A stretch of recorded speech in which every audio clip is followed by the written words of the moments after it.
Success is an elusive thing, right? What is it? And I think it's very interesting that if most people can't define success, well, it means you made X amount of dollars. But if you make X amount of dollars but you spend more, are you successful? Or, well, it means you come home happy every day. Okay, how do you know when you're happy, you know? So I think success is a funny thing, which is we all seem to pursue it, but we don't know how to measure it or actually how to define it. So how do you pursue something that you can't measure? Fascinating. So when people say to me, how do you measure success? The question we all have to ask ourselves, am I successful? I don't know. I mean, I had a good year last year, and what does that mean? Does that mean I made a lot of money? Does that mean I was really happy? Oh, I'll let you decide, right? Maybe neither, maybe both. I had a good year last year, but am I successful? And the answer is no.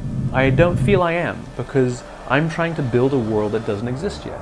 I'm trying to build a world in which 90% of people go home at the end of the day feeling fulfilled by the work that they do.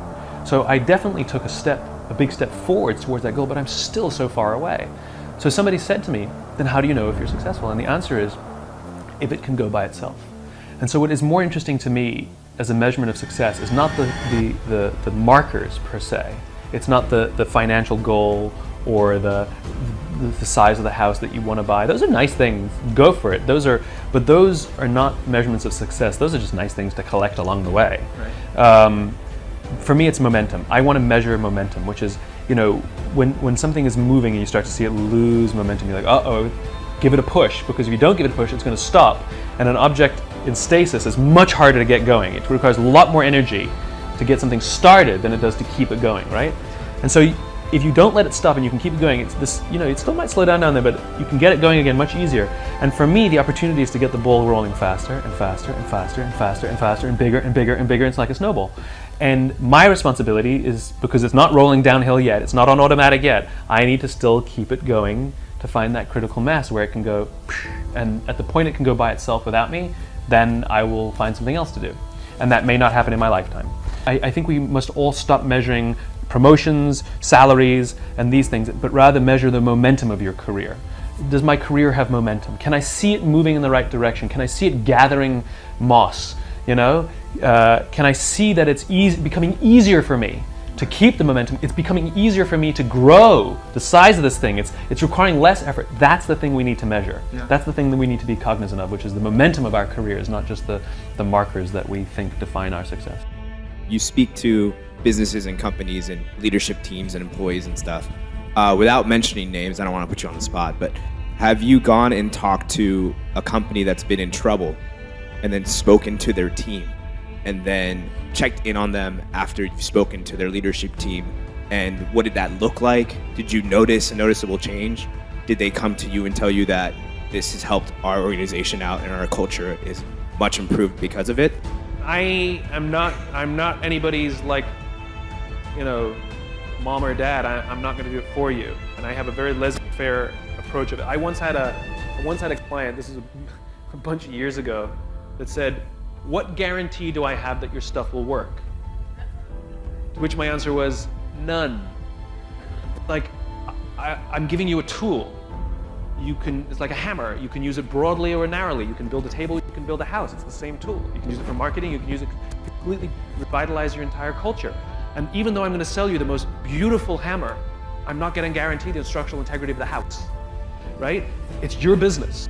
You want to ignore all my stuff? Ignore it. I don't care. And if your business collapses, you know what happens to me? Nothing. Like, I don't mean to be cold about it. Like, of course I want the people I work with to do well, but it's not mine. It's theirs. And I take no emotional responsibility for the decisions they make.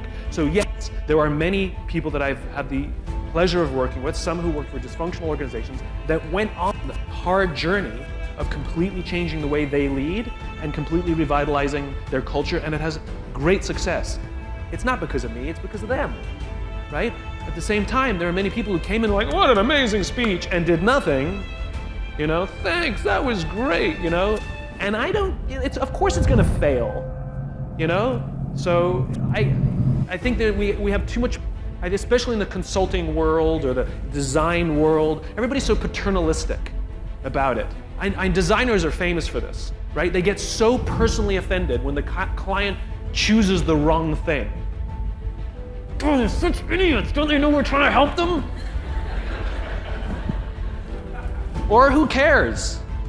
Like it's their freaking business, right? That's what you find. I've had that. Instead of arguing with somebody for them to make the right choice, because we genuinely want to help them, what I have found is if you push the accountability onto, because when we argue, we're taking accountability.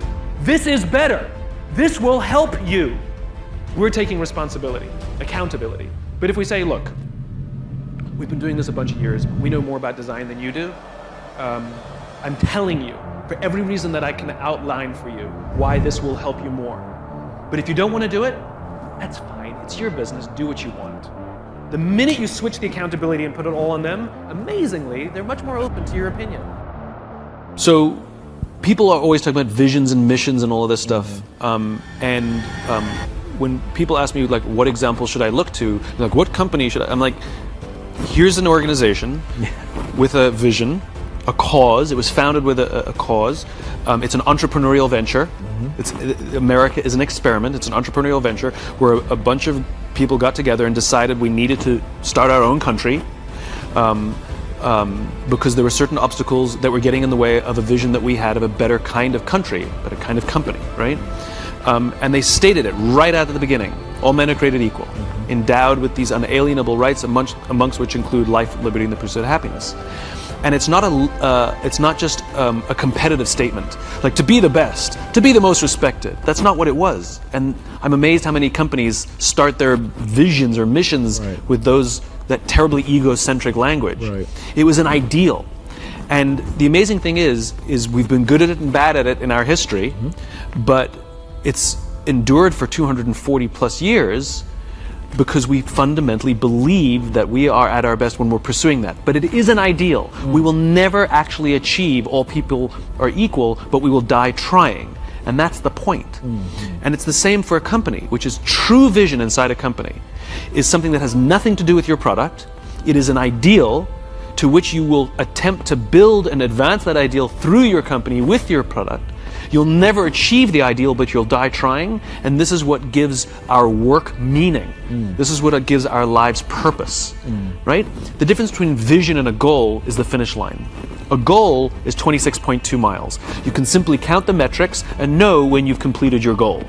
A vision is having a crystal clear sense of what the finish line looks like, but no idea of how far away it is. Wow. And the reality is you will spend your entire life never actually crossing the finish line, but the joy that every marathon you complete, you feel like you're getting closer. Every milestone that you accomplish makes you feel like you're getting closer and closer to the ideal, and this is what gives our life and our work meaning. How are you learning to better manage and motivate teams? I'm learning to manage teams by allowing the teams to do more themselves. There's a brilliant leader by the name of David Marquet, who wrote a book called Turn the Ship Around. And he had an experience as a submarine captain on the USS Santa Fe, where he realized that as much as he knew about submarining, he'd been a submariner his whole career, that put on this new submarine, he learned the hard way that he actually didn't know how the submarine worked. He made an order that nobody knew how to do it because that didn't exist on that sub. And so he realized he had no choice but to trust his people.